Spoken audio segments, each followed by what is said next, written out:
There are so many jackals and other animals in the forest, but there will be only one lion. And even if it is single, it will be the king of jungle. A lion is always a lion. আচ্ছা একটা কথা বলুন, কল্পনা করুন আপনি এমন একটা জায়গায় থাকেন যেখানে 60 বছর ধরে দুটো পরিবার সবকিছু নিয়ন্ত্রণ করছে। প্রতিটা ভোট, প্রতিটা নির্বাচন একই দুটো নাম। কেউ চ্যালেঞ্জ করার সাহস পায়নি, কেউ পারেওনি। তারপর একদিন একজন লোক আসলো যার রাজনীতির কোনো অভিজ্ঞতা নেই, পরিবারের কোনো রাজনৈতিক ব্যাকগ্রাউন্ড নেই, মাত্র 2 বছর আগেই দল খুলেছে। আর সেই রাতে যখন ফলাফল আসলো, 60 বছরের সেই রাজত্ব এক রাতেই শেষ। যে মুখ্যমন্ত্রী 3 বার নিজের আসনে জিতেছিলেন তিনি হারলেন নিজের আসনেই। এই মানুষটির নাম জোসেফ বিজয়। তামিলনাড়ুর মানুষ তাকে থালাপাতি বলে। আর আজকে আমি আপনাকে শুধু একজন অ্যাক্টরের জয়ের গল্প বলবো না, বলবো একজন মানুষের গল্প যে 30 বছর ধরে নিজেকে তৈরি করেছে, যে ব্যর্থতাকে সিঁড়ি বানিয়েছে, যে প্রমাণ করেছে সঠিক সময়ে সঠিক মানুষ ইতিহাস বদলে দিতে পারে। চলুন শুরু করি। আগে একটু জায়গাটা বুঝি। তামিলনাড়ু ভারতের দ্বিতীয় ধনী রাজ্য, জনসংখ্যা প্রায় 7 কোটি 60 লাখ, পুরো ইংল্যান্ডের চেয়েও বেশি। কিন্তু 1967 সাল থেকে টানা 59 বছর এই রাজ্যে মাত্র 2টি দল ক্ষমতায় ছিল, ডিএমকে আর এআইএডিএমকে। এককালে এদের মধ্যে তফাৎ ছিল, আলাদা আদর্শ ছিল, কিন্তু 2026-এ এসে দুটো দলই প্রায় একই রকম হয়ে গেছে। একই প্রতিশ্রুতি, একই কথা, আর দুর্নীতির অভিযোগ দুটোতেই সমান। মানুষ বিরক্ত, ক্লান্ত এবং কি পরিবর্তন চায়। এখন একটু ভাবুন, বাংলাদেশেও কি আমরা এরকম সময় দেখিনি যখন মনে হয় সব দলই এক, কেউ আলাদা না? মানুষ তখন বিকল্প খোঁজে। এই মুহূর্তটাকে বলে ভ্যাকিউম। যখন দুই পক্ষ একই রকম হয়ে যায় তখন তৃতীয় কেউ সুযোগ পায়। বিজয় সেই ভ্যাকুয়ামে হাঁটলো। কিন্তু শুধু সুযোগ থাকলেই হয় না, সুযোগ কাজে লাগাতে হলে আগে থেকে তৈরি থাকতে হয়। আর বিজয়ের তৈরি হওয়া শুরু হয়েছিল 30 বছর আগে। 1992 সাল একটা ছেলে প্রথম সিনেমায় অভিনয় করলো, তাও ফ্লপ। 1993 সালে আরেকটা, আবারও ফ্লপ। টানা কয়েক বছর ব্যর্থতা। আশেপাশের মানুষ বলতো এই ছেলে দিয়ে কিছুই হবে না, কিন্তু সে থেমে থাকলো না। 1996-এ কাঁঠাল দিজাম সুপারহিট। তারপর একের পর এক গিলি, ফক্কিরি, তুপাক্ষি, মার্শাল, বিজিল। তামিলনাড়ুতে বিজয় শুধু একজন অ্যাক্টর হননি, হয়ে উঠলেন একটা আবেগ। কিন্তু এখানে একটা জিনিস আছে যেটা বেশিরভাগ মানুষই জানে না। তামিলনাড়ুতে ফ্যান ক্লাব মানে শুধু ভক্তের দল নয়। তামিলনাড়ুতে ফ্যান ক্লাব মানে একটা পূর্ণাঙ্গ প্রতিষ্ঠান।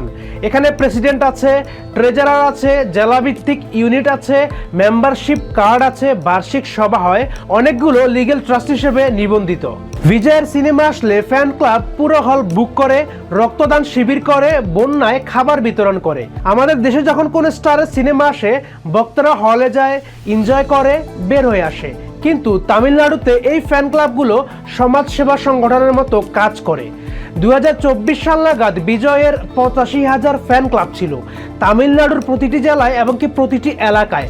প্রতিটা ক্লাবে কমপক্ষে 25 জন অ্যাক্টিভ মেম্বার আছে, অর্থাৎ 20 লাখেরও বেশি মানুষ অলরেডি অর্গানাইজড অ্যান্ড ট্রেন্ড। এরা বিজয়ের একটা কথাই কাজ করতে প্রস্তুত।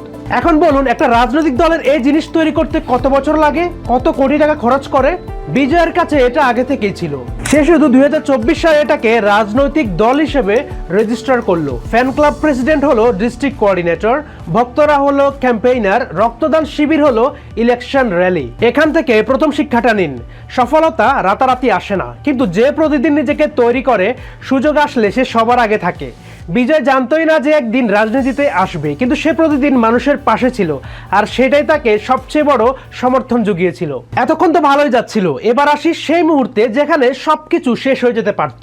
2025 সালের 27 সেপ্টেম্বর, নির্বাচনের মাত্র 7 মাস আগে বিজয় একটা ক্যাম্পেইন র্যালি করলেন কারুর শহরে। তার টিম ভেবেছিল 10,000 মানুষ আসবে, কিন্তু এলো 27,000। 38 ডিগ্রি গরম, মানুষ 7 ঘন্টা ধরে দাঁড়িয়ে অপেক্ষা করছে। বিজয়ের কনভয় দেরি হলো, নিরাপত্তা ব্যবস্থা দুর্বল ছিল, স্টেজের চারপাশে কোনো বাফার জোনও ছিল না। যখন তার গাড়ি এলো, হাজার হাজার মানুষ একসাথে এগিয়ে গেল। ভিড়ের চাপে মানুষ পড়ে যেতে লাগলো। সেদিন 41 জন মানুষ মারা গেল, তার মধ্যে 9 জন শিশু, 1000-এর বেশি হাসপাতালে। পরদিন সকালে পুরো ভারতের মিডিয়া বিজয়ের বিরুদ্ধে। বিরোধী দলগুলো ফৌজদারি মামলার দাবি করলো। হাইকোর্ট স্বাধীন তদন্তের নির্দেশ দিল। সবাই একসাথে কথা বলছে, যে লোক একটা র্যালি সামলাতে পারে না পুরো রাজ্য সে কিভাবে সামলাবে? তৃতীয় সপ্তাহ ক্যাম্পেইন বন্ধ, বিজয় নিজেও চুপ। এখন বলুন, এই জায়গায় আমাদের দেশের বেশিরভাগ নেতা হলে কি করতো? গা ডাকা দিত, দলের লোকজন অন্যকে দোষ দিত, হয়তো বলতো এটা বিরোধী দলের ষড়যন্ত্র। বিজয় সেটা করলেন না। 3 সপ্তাহ পর বিজয় ক্যামেরার সামনে এলেন, সরাসরি বললেন, এটা আমার ব্যর্থতা, আমার সংগঠনের ব্যর্থতা। যারা মারা গেছেন তাদের পরিবারের কাছে আমি দায়বদ্ধ। নিজের পার্টি থেকে ক্ষতিগ্রস্ত পরিবারগুলোকে ক্ষতিপূরণ দেওয়া হলো, তিনি নিজে সে পরিবারগুলোর কাছে গেলেন। এরপর যা হলো সেটা কেউ আশা করেনি। তামিলনাড়ুর মানুষ বিজয়ের পক্ষে ঝুঁকে গেল। কেন? কারণ 60 বছরে তারা এই রকম জিনিস কখনোই দেখেনি। একজন নেতা যে বলে এটা আমার দোষ, বন্যা হলে দোষ প্রকৃতির, দুর্ঘটনা হলে দোষ আগের সরকারের, দুর্নীতির অভিযোগ বলে এটা রাজনৈতিক প্রতিহিংসা। কিন্তু বিজয় বললেন, সবকিছুর জন্য আমি দোষী। মানুষ এই কথাটার জন্যই কতদিন ধরে অপেক্ষা করেছিল।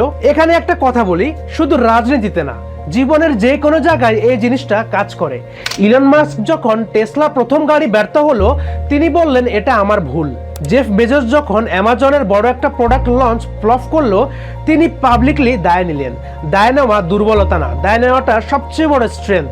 কারণ মানুষ পারফেক্ট কাউকে চায় না, মানুষ চায় সৎ কাউকে। 4 মে 2026, তামিলনাড়ুতে ভোট। এবারের ভোটার টার্ন আউট 85.1%, তামিলনাড়ুর ইতিহাসে সর্বোচ্চ। রাত হলো, ফলাফল আসতে শুরু করলো।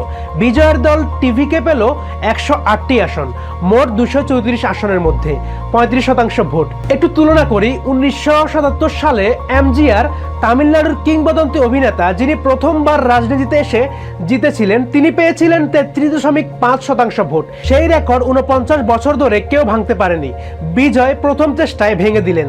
আর সেই মুখ্যমন্ত্রী এমকে স্ট্যালিন, যিনি 3 বার নিজের আসনে জিতেছিলেন, এবার তিনি নিজের আসনেই হারলেন। 60 বছরের সাম্রাজ্য এক রাতেই শেষ। এই পুরো গল্প থেকে আপনার জন্য 4টি কথা বলতে চাই। এক, লং টার্মে চিন্তা করুন। বিজয় 30 বছর ধরে মানুষের পাশে ছিলেন, জানতেন না যে একদিন রাজনীতিতে আসবেন, কিন্তু সেই 30 বছরের সম্পর্কটা তার সবচেয়ে বড় পুঁজি হয়ে গেল। আপনি আজকে যা করছেন সেটার ফল হয়তো 5 বছর পরে পাবেন, কিন্তু থামবেন না। 2, ভ্যাকুয়াম খুঁজুন। যেখানে দুজন একই রকম হয়ে যায়, সেখানে তৃতীয় জনের জায়গা তৈরি হয়। ব্যবসায়, ক্যারিয়ারে, যে কোনো জায়গায়। বাজারে সবাই যখন একই জিনিস করছে, আপনি আলাদা কিছু নিয়ে আসুন। 3, সংকটে পালাবেন না। বিজয়ের ক্যারিয়ার, সে একসাথে অনেক মানুষ পদদলিত হওয়ার দিনই শেষ হয়ে যেতে পারত, কিন্তু সে মুখ লুকায়নি, সামনে থেকেছে। জীবনের সবচেয়ে কঠিন সময়ে যে সামনে দাঁড়ায়, সেই আসলে জিতে। 4, ভুল হলে স্বীকার করুন। উদ্যোক্তা হন কিংবা চাকরিজীবী হন, যাই হন না কেন, ভুল হলে সেটা বলার সাহস রাখুন। মানুষ এটার জন্যই আপনাকে অনেক বেশি বিশ্বাস করবে। বিজয়ের গল্প কিন্তু এখানে শেষ না। সে জিতেছে ঠিকই, কিন্তু এখন তাকে পুরো একটা রাজ্য চালাতে হবে। সেটা আরো বড় কঠিন পরীক্ষা। কিন্তু আমি বিশ্বাস করি যে মানুষ 30 বছর ধরে নিজেকে তৈরি করেছে, সে এই পরীক্ষাটাও পাশ করে আসবে। আর আপনি, আপনার জীবনেও একটা ভ্যাকুয়াম আছে, একটা সুযোগ অপেক্ষা করছে। প্রশ্ন হলো, আপনি কি তৈরি আছেন? ভালো লাগলে ভিডিওটাতে লাইক দিন, সাবস্ক্রাইব করুন, আর কমেন্টে লিখুন বিজয়ের গল্প থেকে কোন শিক্ষাটা আপনার সবচেয়ে বেশি কাজে লাগবে। দেখা হচ্ছে পরের ভিডিওতে, ততক্ষণ পর্যন্ত ভালো থাকুন। আল্লাহ হাফেজ।